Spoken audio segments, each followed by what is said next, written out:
Julia Tyler was the First Lady of the United States for less than a year. She had married her husband, John Tyler, just before he left the Oval Office. The short time she was there, though, she did enjoy it.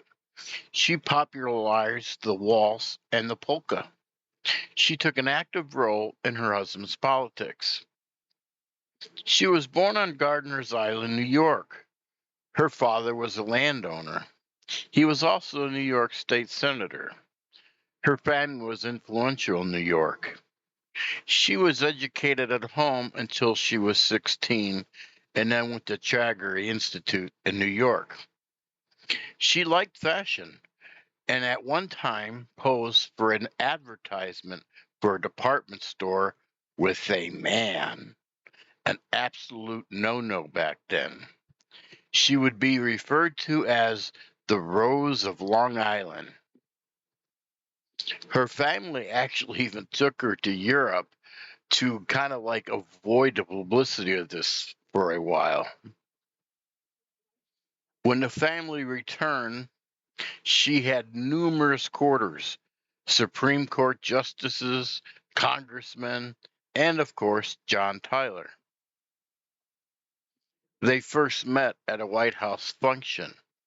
He was 30 years older than her. She was only 22. Tyler had an excursion on the string frigate, the Princeton.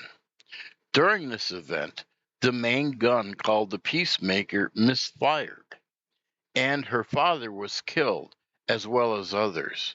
Tyler is said to have carried her off the ship after she had fainted.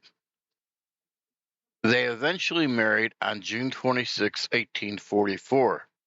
This marriage was controversial. It was the first time a president was married. It was also rather soon after his wife had died. Not to mention, he was 54 and she was only 24. Tyler's children were not very happy about it either.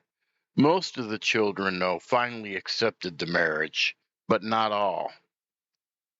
During her time at the White House, she tried to sort of clean it up and update the White House. She was also active in his politics. She herself was not known to have strong views on politics, but she followed her husband's politics diligently, especially about the annexation of Texas. There were many, though, particularly in religious communities, that were not very fond of her because of her drinking and her dancing. She also adopted her husband's leaning towards the South, even though she was from New York. She and the president had 7 children together. That is in addition to the 9 children John Tyler had with his previous wife who had died. After the presidency, they traveled, did some home repairs, boat repairs even, and they bought another home in Hampton, Virginia. They spent more than they made and depleted their wealth. Their support for the southern states, of course, caused friction, and she would be called Dogface. That was a term used to define a northerner who supported the South.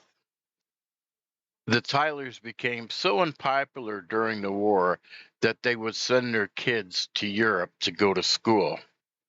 They also lost their property during the war, and she was pretty much ostracized by her family. After the war, she moved back to New York because John Tyler died in 1862 at the age of 71. She was involved in a legal battle over the family's wills and property that was lost during the Civil War. As time faded, she was slowly forgiven, and she even attended many functions under the Grant administration. She would also lobby Congress for a pension, and she was granted a monthly allowance. Towards the end of her life, she struggled with malaria, and she had a stroke and would die on July 10th, 1889. She died at the Exchange Hotel, the same hotel where her husband had died 27 years earlier.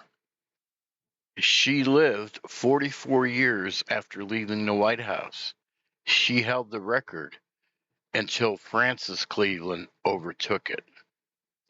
If you like these short personal First Lady videos, please hit the like button and subscribe. Thanks for listening.